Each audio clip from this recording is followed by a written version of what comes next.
ಮಹರ್ಷಿ ವಾಲ್ಮೀಕಿ ನಿಗಮದ ಬ್ರಹ್ಮಾಂಡ ಭ್ರಷ್ಟಾಚಾರ ಏನು ಎಸ್ ಟಿಗಳಿಗೆ, ಕರ್ನಾಟಕದಲ್ಲಿರುವಂತ ಎಸ್ ಟಿಗಳಿಗೆ, ಬಡವರಿಗೆ, ಕೂಲಿ ಕಾರ್ಮಿಕರಿಗೆ ಸೇರ್ಬೇಕಾಗಿದ್ದ ಹಣ ಇವತ್ತು ಸಿದ್ದರಾಮಯ್ಯನವರ ಜೋಬಿಗೆ ಹೋಗಿದೆ ಅನ್ನೋದು ದುರದೃಷ್ಟಕರ. ಇಂಥ ಒಂದು ನೀಚ ಸರ್ಕಾರ ಕರ್ನಾಟಕದ ಇತಿಹಾಸದಲ್ಲಿ ಬಂದಿಲ್ಲ. ಎಸ್ ಸಿ ಹಣನು ನುಂಗ್ತಾರೆ, ಎಸ್ ಟಿ ಹಣನು ನುಂಗ್ತಾರೆ ಅಂತ ಹೇಳಿದ್ರೆ ಅದು ಚುನಾವಣೆಗೋಸ್ಕರ. ನುಂಗ್ತಾರೆ ಅಂತ ಹೇಳಿದ್ರೆ ಇಂಥ ಭ್ರಷ್ಟ ಸರ್ಕಾರ ಕರ್ನಾಟಕದ ಪಾಲಿಗೆ ಸತ್ತೋಗಿದೆ ಅಂತ ಅನಿಸ್ತದೆ. ಇವತ್ತು ಈ ಹಣವನ್ನ ರಿಯಲ್ ಎಸ್ಟೇಟ್ಗೆ ಮಾಡೋಗೋಸ್ಕರ, ಚುನಾವಣೆಗೋಸ್ಕರ ಕರ್ನಾಟಕದ ಕಾಂಗ್ರೆಸ್ ಸರ್ಕಾರದ ಇಲ್ಲಿಂದ ಹೈದರಾಬಾದ್ನ ಕಾಂಗ್ರೆಸ್ ರೂಲಿಂಗ್ ಇರುವಂತ ಸ್ಟೇಟ್ಗೆ ಹೋಗ್ತೈತೆ ಅಂದ್ರೆ ಇದೆಲ್ಲ ಪ್ಲಾನ್ ಮಾಡಿ ಅಲ್ಲಿಂದ ರಾಹುಲ್ ಗಾಂಧಿ ಅವರಿಗೆ ಚುನಾವಣೆ ಫಂಡ್ಗೆ ಹೋಗಿದೆ ಅಂತ ನೇರವಾಗಿ ಬಿಜೆಪಿ ಆಪಾದನೆಯನ್ನ ಮಾಡ್ತೀವಿ. ಈ ಹಗರಣ ಸಿದ್ದರಾಮಯ್ಯನವರ ಮೂಗಿನ ಅಡಿಯಲ್ಲೇ ನಡೆದಿದೆ. ಇದು ಸಿದ್ದರಾಮಯ್ಯನವರು ಫೈನಾನ್ಸ್ ಮಿನಿಸ್ಟ್ರು. ಅವ್ರು ಹೇಳ್ತಾರೆ, ನಾನು 14 ಬಾರಿ ನಾನು ಫೈನಾನ್ಸ್ ಮಿನಿಸ್ಟರ್, 14 ಬಾರಿ ಬಡ್ಜೆಟ್ ಅನ್ನ ಮಂಡಿಸಿದ್ದೀನಿ ನಾನು. ಅಂದ್ರೆ ನನಗೆ ಪ್ರಪಂಚದಲ್ಲಿ ಯಾರು ಇಲ್ಲ ನನ್ನಷ್ಟು ಬುದ್ಧಿವಂತ ಫೈನಾನ್ಸ್ ಅಲ್ಲಿ ಅಂತ ಹೇಳಿದ್ದಾರೆ. ಅಪ್ಪ ಸಿದ್ದರಾಮಯ್ಯನವರೇ, ಇಂಥ ಬುದ್ಧಿವಂತನ ನಿನ್ನ ಮೂಗಡಿಯಲ್ಲೇ ಇಷ್ಟೊಂದು 187 ಕೋಟಿ ನಿನ್ನ ಅನುಮತಿ ಇಲ್ದಿರ ಹೆಂಗೋಯ್ತು? ನಿನ್ನ ಮೂಗಿನಡಿಯಲ್ಲೇ ಇಷ್ಟೆಲ್ಲ ಅವ್ಯವಹಾರ ಆದ್ರೂ ನೀವು ಫೈನಾನ್ಸ್ ಮಿನಿಸ್ಟರ್ ಆಗಕ್ಕೆ ಲಾಯಕ್ಕ ಅಲ್ಲ ಅನ್ನೋದನ್ನ ನೀವು ಯೋಚನೆ ಮಾಡ್ಬೇಕು. ಈ ಸ್ಕ್ಯಾಂಡಲ್ಲು ನಾಗೇಂದ್ರನ್ ಸ್ಕ್ಯಾಂಡಲ್ ಅಲ್ಲ. ಅವನು 20% ಕಮಿಷನ್ 20% ತಗೊಂಡಿದ್ದಾನೆ ಅಷ್ಟೇ. ಇನ್ನು 80% ಮುಖ್ಯಮಂತ್ರಿಗೆ ಹೋಗಿದೆ. ಅವನ್ ಶೇರ್ ಅಷ್ಟೇ. ದೊಡ್ಡ ಶೇರ್ ಹೋಗಿರೋದು ಫೈನಾನ್ಸ್ಗೆ, ಅಂದ್ರೆ ಸಿದ್ದರಾಮಯ್ಯನವರು ಇಲಾಖೆಗೆ ಹೋಗಿದೆ ಅಂತ ಹೇಳ್ತಾ ಇದ್ದೀವಿ. ಕಾಂಗ್ರೆಸ್ಸಿನ 1 ವರ್ಷದ ಸಾಧನೆ, 1 ವರ್ಷದಲ್ಲಿ ನಾವೇನೋ ಹೇಳಿದ್ರಲ್ಲ ಸಾಧನೆ, ಆ ಲೂಟಿ, ಇವರ ಗ್ಯಾರಂಟಿ ಲೂಟಿ ಗ್ಯಾರಂಟಿ. 2000 ಗ್ಯಾರಂಟಿ ಅಲ್ಲ, ಲೂಟಿ ಗ್ಯಾರಂಟಿ. ಕಾಂಗ್ರೆಸ್ಸಿನ ಗ್ಯಾರಂಟಿ ಲೂಟಿ ಗ್ಯಾರಂಟಿ. ದೇಶನೇ ಮೆಚ್ಚಬೇಕಾದಂತ ಸಿದ್ದರಾಮಯ್ಯನವರ ಲೂಟಿ ಗ್ಯಾರಂಟಿ. ಅಷ್ಟು ಲೂಟಿಯನ್ನ ಇವತ್ತು ಮಾಡಿದ್ದಾರೆ. ಜಾಹೀರಾತಲ್ಲಿ ಹೇಳಿದ್ರು ನುಡಿದಂತೆ ನಡೀತೀರಿ ಅಂತ. ಪಿಕ್ ಪ್ಯಾಕೆಟ್ ಮಾಡೋದೇ ಇವ್ರ ಸಾಧನೆ. ನುಡಿದಂತೆ ನಡೆದಿದ್ದೀರಿ ಅಂದ್ರೆ ಪಿಕ್ ಪ್ಯಾಕೆಟ್ ಮಾಡಿದ್ದಾರೆ. ಕಾಂಗ್ರೆಸ್ ಅಂದ್ರೆ ಲೂಟಿಕೋರರ ಪಾರ್ಟಿ. ಇವತ್ತು ಇದೆಲ್ಲವನ್ನ ಮುಚ್ಚಾಕ್ಬೇಕು ಅಂತೇಳಿ ಮೊದಲು CID ತನಿಖೆ ಕೊಟ್ರು. ಪತ್ರಿಕೆಗೆ ಹೇಳಿದ್ರು, ನಮ್ಮ CID ಬಹಳ ಪ್ರಖ್ಯಾತಿಯನ್ನ ಪಡೆದಿದೆ, ನಮಗೆ ನಂಬಿಕೆ ಇದೆ ಅವ್ರ ಮೇಲೆ, ಅದಕ್ಕೋಸ್ಕರ CID ಕೊಡ್ತೀನಿ ಅಂದ್ರು. ಯಾವಾಗ CBIಗೆ ಪತ್ರ ಬರೆದ್ರು ಬ್ಯಾಂಕ್ ಅವರು, CBIಗೆ ಪತ್ರ ಬರೆದ ತಕ್ಷಣ SIT ರಚನೆ ಮಾಡಿದ್ರು.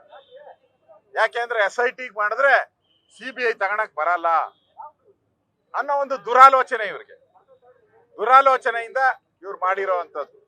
ಆದ್ರೆ CBI ತನಿಖೆ ಈಗಾಗಲೇ ಕೇಸು ಕೂಡ ಫೈಲ್ ಆಗಿದೆ. ಈಗಾಗಲೇ FIR ಆಗಿದೆ. ಯಾವುದೇ ಕೋರ್ಟ್ ಆದೇಶದಲ್ಲಿ 2 ತನಿಖೆಗಳು ಮಾಡಕ್ ಆಗದೇ ಇಲ್ಲ. ಯಾವುದೇ ಸ್ಕ್ಯಾಂಡಲ್ ಅಲ್ಲಿ 2 ತನಿಖೆಯನ್ನ ಸೈಮಲ್ಟೇನಿಯಸ್ ಆಗಿ ಮಾಡಕ್ಕೆ ನಮ್ಮ ಸಂವಿಧಾನದಲ್ಲಿ ಅವಕಾಶ ಇಲ್ಲ. ಈಗ CBI ಎಂಟ್ರಿ ಆದ್ಮೇಲೆ ನಾವು ಕರ್ನಾಟಕ ಸರ್ಕಾರ ಮಾನ ಮರ್ಯಾದೆ ಇದ್ರೆ ನಿಮ್ಗೆ, ಸಿದ್ದರಾಮಯ್ಯನವರು ನಾನು ಇನ್ವಾಲ್ವ್ಮೆಂಟ್ ಇಲ್ಲ ಇದ್ರಲ್ಲಿ ನನಗೆ 80% ಬಂದಿಲ್ಲ ಅಂದ್ರೆ ನೀವು CBIಗೆ ತನಿಖೆಗೆ ಒಪ್ಪಿಸಿ. ನೀವು ಕೊಟ್ಟಿಲ್ಲ ಅಂತ ಹೇಳಿದ್ರೆ ನಿಮ್ ಭಾಗಿದಾರರು, ನೀವು ಕೂಡ ಭಾಗಿದಾರರು. ರಾಹುಲ್ ಗಾಂಧಿ ಅವ್ರಿಗೂ ಈ ಹಣ ಹೋಗಿದೆ ಅಂತ ನಾನು ಅನಿಸ್ತೀನಿ. ATM ನರೇಂದ್ರ ಮೋದಿ ಅವರು ಹೇಳಿದ್ರು ಕರ್ನಾಟಕವನ್ನ ATM ಮಾಡ್ಕೊಂಡಿದ್ದಾರೆ ಅಂತ. ಇದು ಸ್ಪಷ್ಟವಾಗಿ ಈಗ 187 ಕೋಟಿನ ಪಟಾಪಟ್ ಅಂತ ಹೇಳಿ ವರ್ಗಾವಣೆಯನ್ನ ಮಾಡ್ಕೊಂಡಿರೋದು ನೋಡಿದ್ರೆ ಪಕ್ಕಾ ATM ಸರ್ಕಾರ ಇದು. ಟಕಾಟಕ್ ATM ಸರ್ಕಾರ, ಟಕಾಟಕ್ ATM ಸರ್ಕಾರ ಇದು. ಇದೊಂದೇ ನಿಗಮದಲ್ಲ, ಚುನಾವಣೆ ಬಂದಾಗ 1 ವರ್ಷದಲ್ಲಿ ಎಲ್ಲಾ ನಿಗಮಗಳಲ್ಲಿ ಎಷ್ಟೆಷ್ಟು ಲೂಟಿ ಮಾಡಿದ್ದಾರೆ ಕಾಂಗ್ರೆಸ್ ಅವರು, ಎಲ್ಲೆಲ್ಲಿ ಕಳಿಸಿದ್ದಾರೆ, ಯಾವ್ಯಾವ ಬೇನಾಮಿ ಅಕೌಂಟ್ ಕಳಿಸಿದ್ದಾರೆ, ಇದನ್ನ ಸ್ಪಷ್ಟವಾಗಿ ರಾಜ್ಯದ ಜನತೆಗೆ ಗೊತ್ತಾಗಬೇಕು. ಒಂದು ವಾಲ್ಮೀಕಿ ನಿಗಮ ಅಂತ ಹೇಳಿದ್ರೆ ಅದು ಬಡವರಿಗೆ, ವಾಲ್ಮೀಕಿ ಸಮುದಾಯದವರಿಗೆ ಲೋನ್ ಕೊಡುವಂಥದ್ದು, ಹಸು ತಗೊಳಕ್ಕೆ, ಮನೆ ಕಟ್ಟೋದಕ್ಕೆ, ವಿದ್ಯಾಭ್ಯಾಸಕ್ಕೆ ಕೊಡೋದು. ಹೈದರಾಬಾದಿನ IT ಕಂಪನಿಗಳಿಗೆ ಹೆಂಗ್ ಹೋಯ್ತು? ಸಿದ್ದರಾಮಯ್ಯನವರೇ, ನೀವೇ ಹೇಳ್ಬೇಕು, ಫೈನಾನ್ಸ್ ಮಿನಿಸ್ಟ್ರು. ಹೈದರಾಬಾದ್ IT ಕಂಪನಿಗಳಿಗೆ ಹೆಂಗ್ ಹೋಯ್ತು? ಅಲ್ಲಿಂದ ಬೇನಾಮಿ ಅಕೌಂಟ್ಗೆ ಹೆಂಗ್ ಹೋಯ್ತು? ಆ ಬೇನಾಮಿ ಅಕೌಂಟ್ ಸೃಷ್ಟಿ ಮಾಡಿದವರು ಮಂತ್ರಿಯ PA ಅಂತ ಇವತ್ತು ಪತ್ರಿಕೆಯಲ್ಲೆಲ್ಲ ಬಂದಿದೆ. ಮಂತ್ರಿಯ PA ಆದ್ಮೇಲೆ ಮಂತ್ರಿನೂ ಬರ್ಬೇಕಲ್ಲ. ಅವನ ಫೋಟೋಗಳು ಎಲ್ಲರ ಜೊತೆ ಹರಿದಾಡ್ತಾ ಇದೆ, ಎಲ್ಲ ಕಾಂಗ್ರೆಸ್ ನಾಯಕರ ಜೊತೆ ಹರಿದಾಡ್ತಾ ಇದೆ. ಯಕ್ಕುಂಟಿ ನಾಗರಾಜ್, ಇದೆಲ್ಲ ಒಂದು ದೊಡ್ಡ ಡೀಲು. ಕಾಂಗ್ರೆಸ್ ಮಾನ ಮರ್ಯಾದೆ ಇದ್ರೆ ಸಿದ್ದರಾಮಯ್ಯನವರು ರಾಜೀನಾಮೆ ಕೊಟ್ಟು ಮನೆಗೆ ಹೋಗ್ಬೇಕು. ಇದು ನಮ್ಮ ಆಗ್ರಹ. ಸಿದ್ದರಾಮಯ್ಯನವರೇ ನೇರವಾಗಿ ಇದರ ಫಲಾನುಭವಿಗಳು. ಅದರಿಂದ ಅವರು ರಾಜೀನಾಮೆ ಕೊಟ್ಟು ಹೋಗ್ಬೇಕು. ನಾಗೇಂದ್ರಂದು ಫಸ್ಟ್ ವಿಕೆಟ್ ಬೀಳ್ಬೇಕು. ಇವೆರಡೂ ಕೂಡ ಹೋರಾಟವನ್ನ ನಾವು ಮಾಡ್ತಾ ಇದ್ದೀರಿ. ಇದಾದ್ಮೇಲೆ ಎಲ್ಲ ನಮ್ಮ ಶಾಸಕರು ಗಾಂಧಿ ಸ್ಟ್ಯಾಚ್ಯೂ, ವಿಧಾನಸೌಧ ಗಾಂಧಿ ಸ್ಟ್ಯಾಚ್ಯೂ ಮುಂದೆ ನಾವು 2ನೇ 3ನೇ ಹಂತದ ಹೋರಾಟವನ್ನ ನಾವು ಮಾಡ್ತೀರಿ, ಗಾಂಧಿ ಸ್ಟ್ಯಾಚ್ಯೂ ಮುಂದೆ. ಅದಾದ್ಮೇಲೆ ಮುಖ್ಯಮಂತ್ರಿಗಳ ಮನೆಗೆ ಮುತ್ತಿಗೆಯನ್ನ ಹಾಕ್ತೀರಿ. ನೆಕ್ಸ್ಟ್ ಪ್ರೋಗ್ರಾಮ್ ಮುಖ್ಯಮಂತ್ರಿಗಳ ಮನೆಗೆ ಸಾವಿರಾರು ಜನನ ಕರ್ಕೊಂಡು ಮುತ್ತಿಗೆಯನ್ನ ಹಾಕ್ತೀರಿ. ಅದಕ್ಕೂ ಬಗ್ಗಿಲ್ಲ ಅಂದ್ರೆ ಇಡೀ ರಾಜ್ಯದ ಮೂಲೆ ಮೂಲೆಗಳಲ್ಲಿ ಪಕ್ಷದ ವತಿಯಿಂದ ನಮ್ಮೆಲ್ಲಾ ಜಿಲ್ಲಾ ತಾಲೂಕು ಕೇಂದ್ರಗಳಲ್ಲಿ ಮುಖ್ಯಮಂತ್ರಿಗಳ ರಾಜೀನಾಮೆ, ನಾಗೇಂದ್ರ ರಾಜೀನಾಮೆಗೆ ಹೊರಡ್ತಾರೆ. ಈ ತರ 4 ಹಂತದ ಹೋರಾಟವನ್ನ ಬಿಜೆಪಿ ಫಿಕ್ಸ್ ಮಾಡಿದೆ. ನಾಳೆ ನಮ್ಮ ಸಂಸದೀಯ ಮಂಡಳಿ ಸಭೆ ಇದೆ ಡೆಲ್ಲಿಯಲ್ಲಿ, ಹೋಗ್ತಾ ಇದ್ರಿ. ಅಲ್ಲಿಂದ ಬಂದ ತಕ್ಷಣನೇ ಮುಂದಿನ ಹೋರಾಟಗಳನ್ನ ನಾವು ಪ್ರಾರಂಭವನ್ನ ಮಾಡ್ತೇವೆ. ಗೌರವಾನ್ವಿತ ರಾಜ್ಯಪಾಲರಿಗೆ ಇಷ್ಟೆಲ್ಲ ಮಾಹಿತಿಯನ್ನ ನಾವು ಕೊಟ್ಟಿದ್ದೀರಿ. ಅವರು ಈ ಡೆತ್ ಆಗಿರುವಂತ ಒಂದು ಲೆಟರ್ ಏನಿದೆ ಅದರ ಕಾಪಿಯನ್ನು ಕೇಳಿದ್ದಾರೆ, ಡೆತ್ ಕಾಪಿಯನ್ನ ಕೇಳಿದ್ದಾರೆ, ಅದನ್ನು ಕೂಡ ಕೊಟ್ಟಿದ್ದೀರಿ ಈಗ.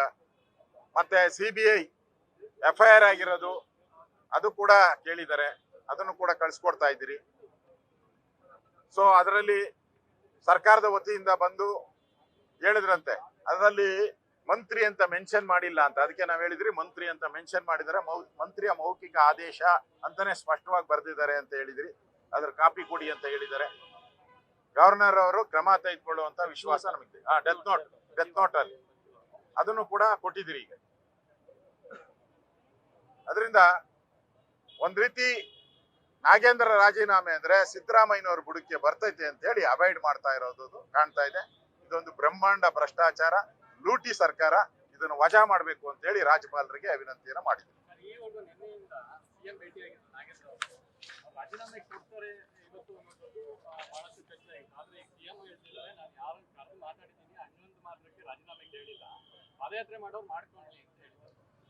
ನೋಡಿ, ಇಂಥ ಬಂಡ ದಲಿತರ ಹಣವನ್ನ ಲೂಟಿ ಮಾಡಿದ್ರು ಕೂಡ ಸಿದ್ದರಾಮಯ್ಯನವರು ಏನು ಆಗಿಲ್ಲ ಅಂತ ಹೇಳಿ ನಿಲ್ತಾರೆ ಅಂತ ಹೇಳಿದ್ರೆ, ಇವರಷ್ಟು ಬಂಡ್ರು ಯಾರು ಇಲ್ಲ, ಇವರಷ್ಟು ಲೂಟಿಕೋರ್ರೆ ಇಲ್ಲ. ಯಾವುದೇ ಕಾರಣ ಬಿಡೋ ಪ್ರಶ್ನೆನೇ ಇಲ್ಲ. ಗೋಡವರ್ಗುನು ಬಿಡೋದೇ ಇಲ್ಲ. ಅಧಿವೇಶನ ನಡೆದ್ರು ಅಧಿವೇಶನದಲ್ಲೂ ಕೂಡ ಬಿಡೋ ಪ್ರಶ್ನೆನೇ ಇಲ್ಲ. ಎಲ್ಲಾ ಕಡೆ ಹೋರಾಟವನ್ನ ಮಾಡ್ತೀರಿ. ಇವರ ಸ್ಕ್ಯಾಂಡಲ್ಗಳನ್ನ 187 ಕೋಟಿ ಸ್ಕ್ಯಾಂಡಲ್ ಅನ್ನ ಜನರ ಮುಂದೆ ತಗೊಂಡು ಹೋಗ್ತೀರಿ. ಜನ ಇದಕ್ಕೆ ತೀರ್ಪನ್ನ ಕೊಡ್ತಾರೆ. ನ್ಯೂಸ್ ಫಸ್ಟ್, ನಿರ್ಭೀತಿಯಿಂದ ನಿಮ್ಮ ಪರವಾಗಿ.